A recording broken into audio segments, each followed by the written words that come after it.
বিসমিল্লাহির রহমানির রহিম। আমাদের অনলাইন শিক্ষা কার্যক্রমে আমরা রসায়নের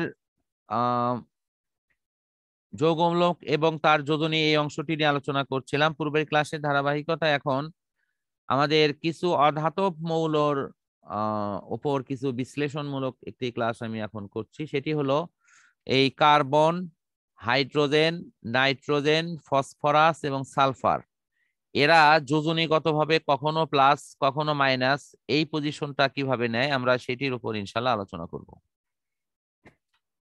এখানে প্রথমেই আমরা নিয়ে আসব এই সালফারের কাছে নিয়ে যাব হলো অক্সিজেনকে। সালফার আর অক্সিজেনের গল্পটা এরকম যে এই সালফারের সাথে যখন অক্সিজেন যুক্ত হতে যায়, অক্সিজেন অপেক্ষাকৃত বেশি ঋণাত্মক আর সালফার অপেক্ষাকৃত কম ঋণাত্মক।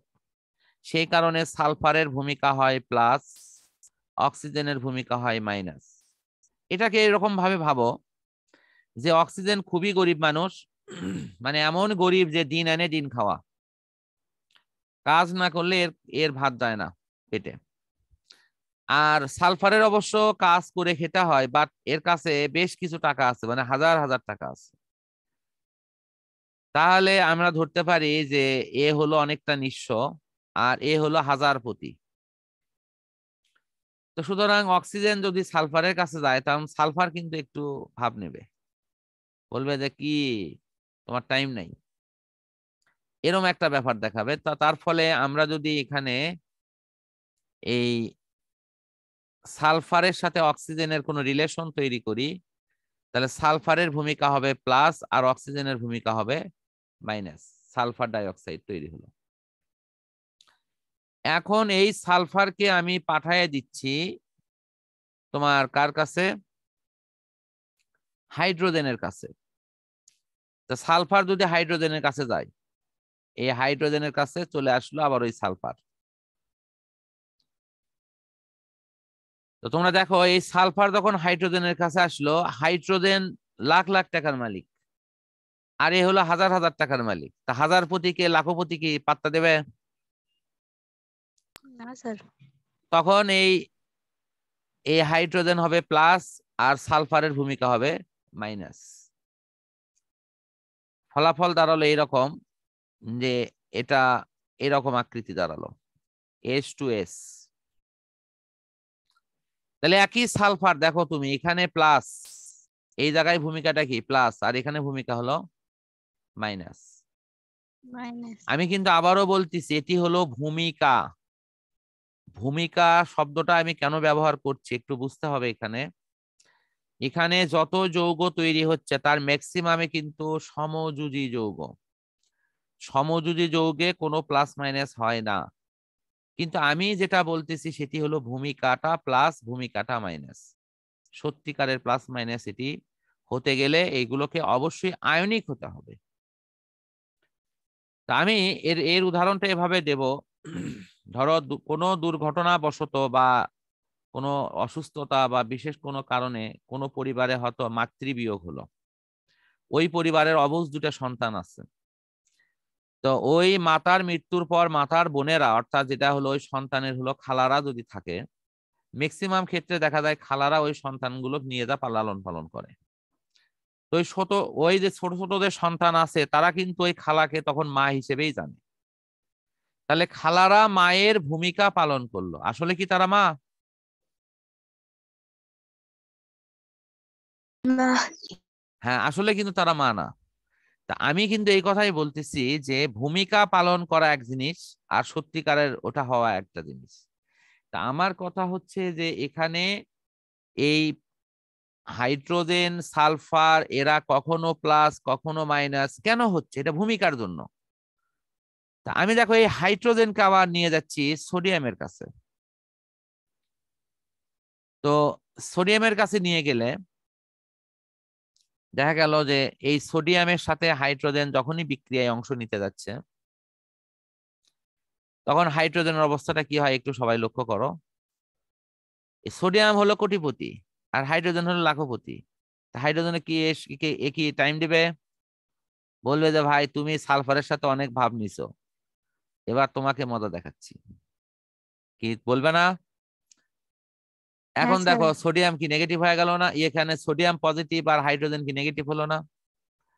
তাহলে একই হাইড্রোজেন, খুব ভালো করে খেয়াল করে, একই হাইড্রোজেন এখানে হলো প্লাস আর এখানে এসে হয়ে গেল মাইনাস। একই সালফার এখানে হলো প্লাস, এখানে হলো মাইনাস। আমাদের সমাজে কি এরকম ঘটনা ঘটে না? একই ব্যক্তি এক জায়গায় মাতব্বর, আর এক জায়গায় কিন্তু সে প্রজা হয়ে যায়। হ্যাঁ স্যার। আচ্ছা, তাহলে মৌলগুলোর মধ্যে দেখো তো কত মজার জিনিস আছে। আমরা যদি এই মজাগুলো এইভাবে না দেখি, তখন রসায়ন পড়া কি আমাদের কাছে একটা নিরস বিষয় হয়ে যাবে না? এটার নাম হলো সোডিয়াম হাইড্রাইড। সোডিয়াম হাইড্রোজেনের সাথে যৌগ গঠন করলে এরকম যৌগ তৈরি হয়, সোডিয়াম হাইড্রাইড। তোমাদের বইয়ে এই যৌগটা নেই, বাট আমি এই যৌগ তোমাকে অন্য একটা বই থেকে পরে দেখাই দেবো। এটা এই যৌগটা আছে। তো এখন আমাদের অন্য অন্য যৌগগুলোর ক্ষেত্রে বলি, যেমন ফসফরাসের সাথে যদি অক্সিজেন যুক্ত হয়, লিখলাম হতো ফসফরাস পেন্টা অক্সাইড, তাহলে ফসফরাসের ভূমিকা এখানে প্লাস আর অক্সিজেনের ভূমিকা মাইনাস। কার্বনের সাথে অক্সিজেন বিক্রিয়া করে কার্বন ডাই অক্সাইড তৈরি করলো, এখানে কার্বনের ভূমিকা হলো প্লাস আর অক্সিজেনের ভূমিকা হলো মাইনাস। আশা করি এই প্লাস মাইনাসের এই বিষয়টি তোমাদের কাছে এখন ক্লিয়ার, যে কোন কোন মৌল কোন কোন সময় প্লাস হয়, কোন কোন সময় মাইনাস হয়। কি বলো তাহলে, এই প্লাস মাইনাস নিয়ে এই বিষয়গুলো কি তোমাদের কাছে এখন ক্লিয়ার হলো না?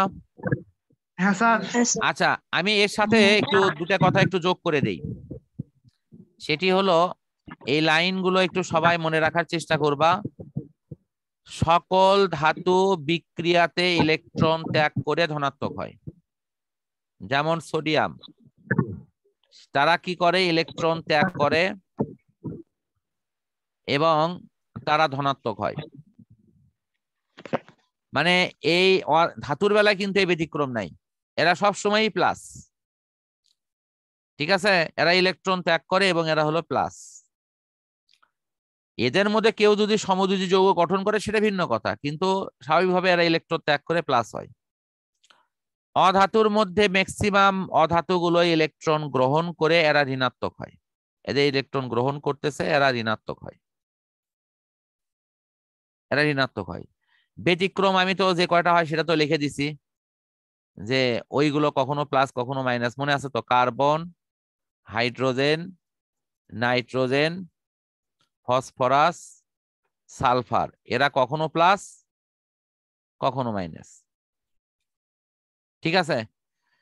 আর যৌগমূলকের মধ্যে তোমার হলো অ্যামোনিয়াম আর ফসফোনিয়াম, এই দুইজন ছাড়া, অ্যামোনিয়াম আর কে? ফসফোনিয়াম। হ্যাঁ, এই দুইজন ছাড়া সবাই কিন্তু হলো মাইনাস। আমার মনে হয় যে এই কথাগুলো মনে রাখতে পারলে তোমাদের বিক্রিয়া বুঝতে অনেক সহজ হবে। এবং আমরা ইনশাল্লাহ সামনের দিন এই যে আজকে আমি যে বিষয়গুলো দেখালাম এটার আলোকে তোমাদের কিছু কিছু বিক্রিয়ার প্র্যাকটিসও ইনশাল্লাহ করে দেব। তোমরা একটু আমাকে মনে করে দিও যে স্যার কিছু বিক্রিয়ার প্র্যাকটিস করানোর কথা আছে। তো 2-4টে বিক্রিয়ার প্র্যাকটিস করালে হবে কি, মনের মধ্যে একটু সাহস হবে যে না, আমরাও ইনশাল্লাহ রসায়নটা খুব সহজেই পারবো। এখন তোমরা বলো তো, রসায়ন কি আগের চেয়ে কঠিন লাগছে না একটু সহজ মনে হচ্ছে? সহজ। আচ্ছা, ঠিক আছে, থ্যাংক ইউ। তো আজকে আমরা এই পর্যন্তই রাখি। আমরা নেক্সট দিনে ইনশাল্লাহ আবারও যথারীতি যুক্ত হব। তো পরম করুণাময় আল্লাহ তাআলার কাছে সবার সুস্থতা কামনা করছি। বিশ্ববাসী সহ বাংলাদেশের সকল আপামর জনসাধারণ এই করোনা প্যান্ডামিক সহ অন্যান্য মহামারী থেকে আল্লাহ রক্ষা করুক, এই দোয়া করছি। আমাদের সবার সামনে যদি কোনো রকম সমস্যা থাকে সেটি আল্লাহ দূর করে দেখ, এই আশাবাদ ব্যক্ত করে আজকে আমরা শেষ করছি। আল্লাহ হাফেজ।